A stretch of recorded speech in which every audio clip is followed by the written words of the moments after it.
Good morning, students. Now we're going to learn about civics 5th lesson, local self-government.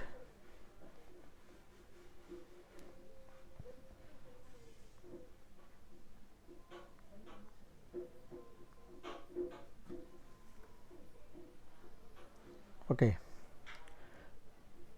we know there is a government in India at the center and state levels, but there is another important system for local governance. So the foundation of the present local self-government in India was led by Panchayat Raj system in 1992. But the history of Panchayat Raj starts from the self-sufficient and self-governing village communities in the time of the Rig Veda, 1700 BC. Its evidence suggests the self-governing village bodies were called sabhas. You know about sabha, samidhi? Okay. So it was existed with the passage of time. So these bodies became panchayats, and it has council of 5 persons, and panchayats were functional institutions of grassroots governance in almost every village. So they endured the rise and fall of empires in the past to the current highly structured system. Okay, what is local self-government? What is local self-government?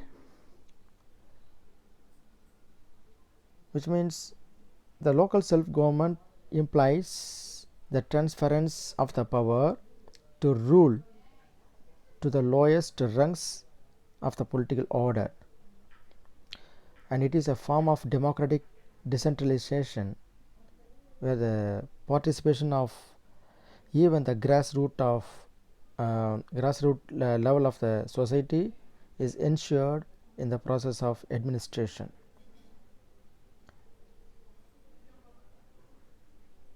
And the village panchayat as a system of administration, it began in the British days as they were offered to satisfy the demands for local autonomy. So they opened up the governance of the lowest levels of the citizens.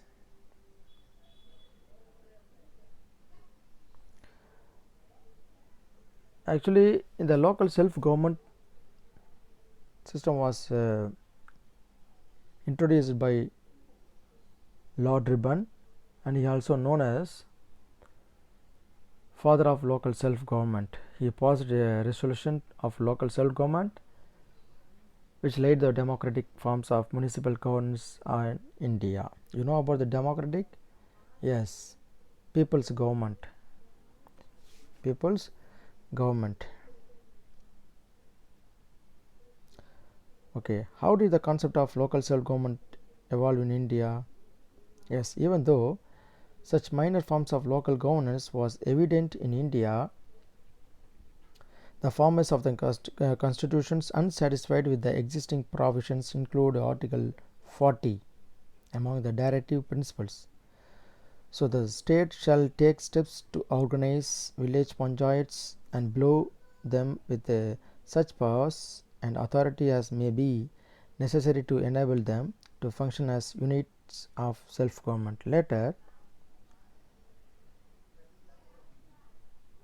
the conceptualization of the system of local government in India took place through the formation and effort to 4 important committees from the year 1957 to 1986. It will be helpful if we take a look at the committee and the important recommendations put forward by them. So first one is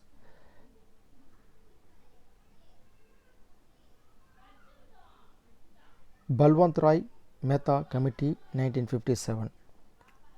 Originally appointed by the Government of India to examine the working of two of its earlier programs, the committee submitted its reports in November 1957, in which the term democratic decentralization first appears. The important recommends are establishment of a three-tier Panchayat Raj system, establishment of three-tier of Panchayat Raj system, Gram Panchayat at village level, direct election, and Panchayat Samiti at the block level. Panchayat Samiti, it is a block level, and Zilla Parishad at the district level.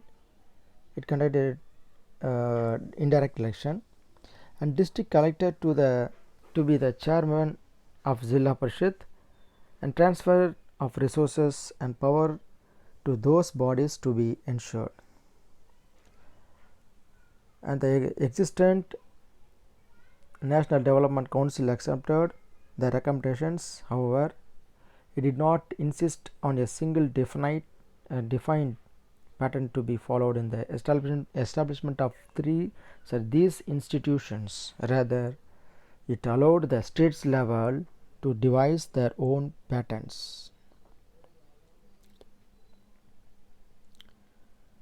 While the broad fundamentals were to be the same throughout the country, for Rajasthan in 1959 adopted the system first, followed by the Andhra Pradesh in the same year, and some states even went ahead to create 4-tier systems and Nyaya Panchayats, which served as judicial bodies.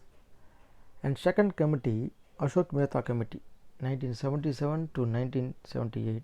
So the committee was constituted by the Janata government of the time to study Panchayat Raj institutions. Out of a total of 132 recommendations made by it, the most important ones are the 3-tier system to be replaced by a 2-tier system, and political parties should be participate at all levels in the elections, and then compulsory powers of taxation to be given to these institutions. Zilla Parishad to be made responsible for planning at the state level. A minister of Panchayat Raj to be appointed by the State Council of Ministers, and then constitutional recognition to be given to Panchayat Raj institution. Unfortunately, the Janata government were collapsed before action could be taken on these recommendations. And third committee, G.V.K. Rao Committee in 1985.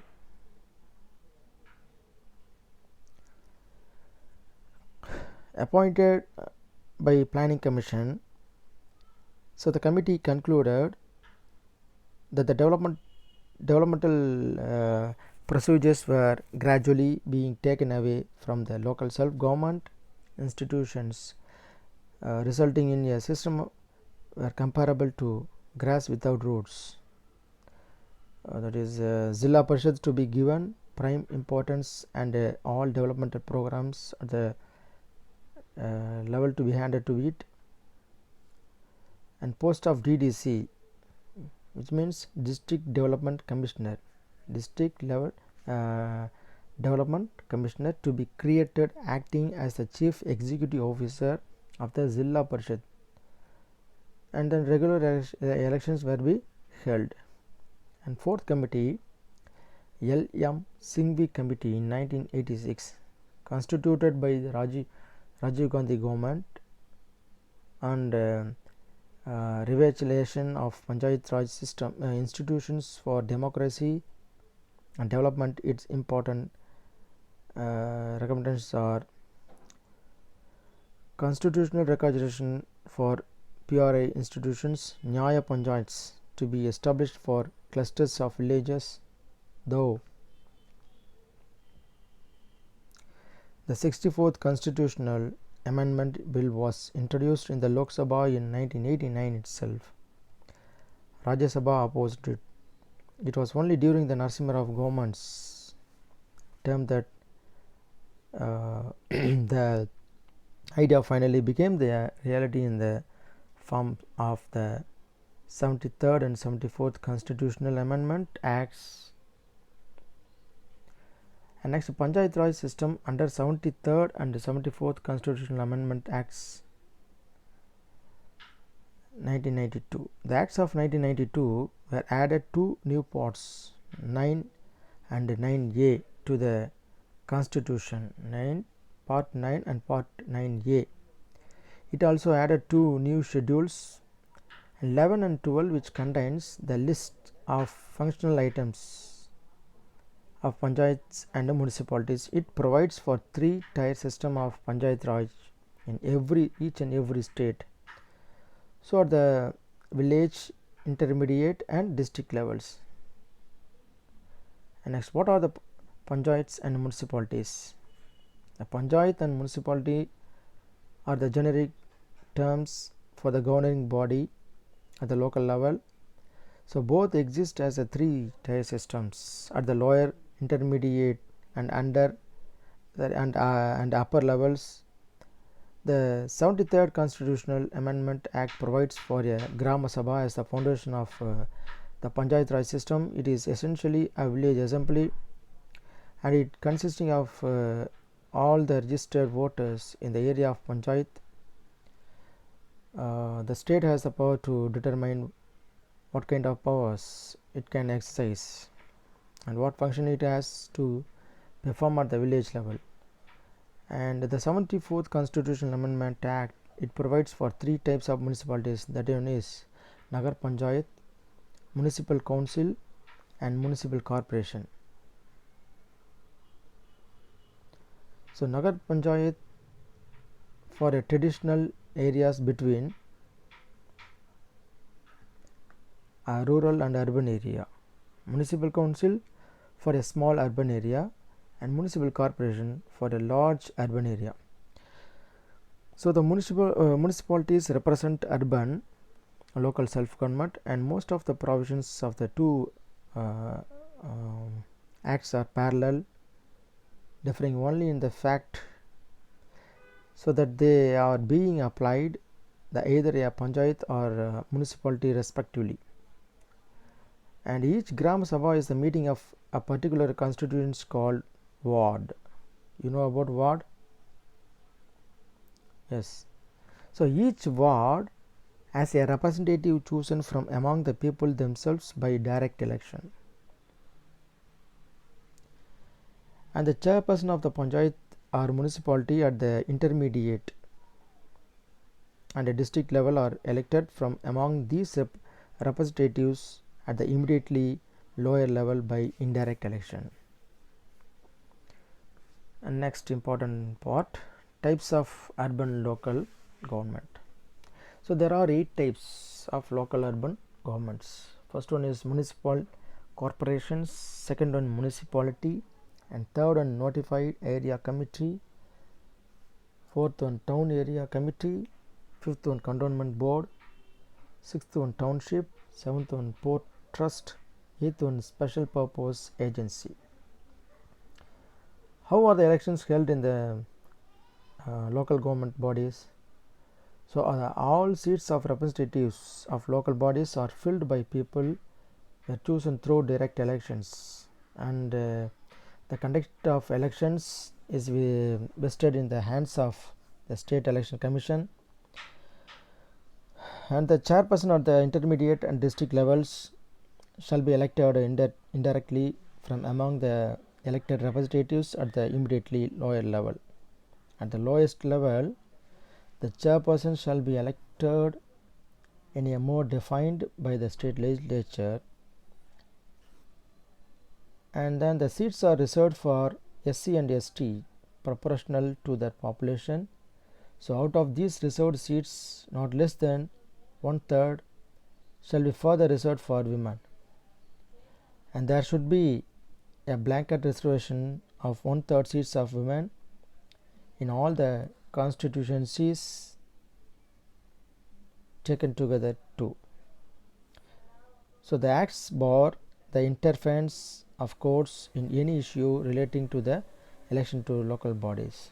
What are the qualifications needed to be a member of the panchayat or municipality, and any person who is qualified to be a member of the state legislature is eligible to be a member of the panchayat or municipality, but it shall not be disqualified on the ground that he is less than 25 years of age if he has attained the age of 21 years. This means that unlike the state legislature, a person needs to attain only 21 years age to be a member of panchayat or municipality. And what is the duration of the local self-government or bodies?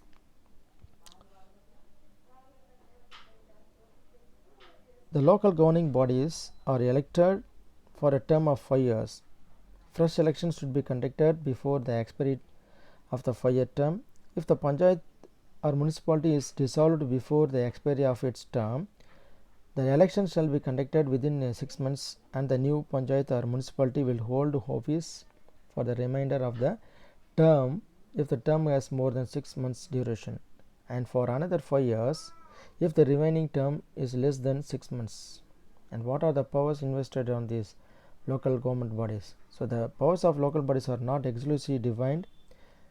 They can be tailor-fitted by the governments according to the environment of the states in general.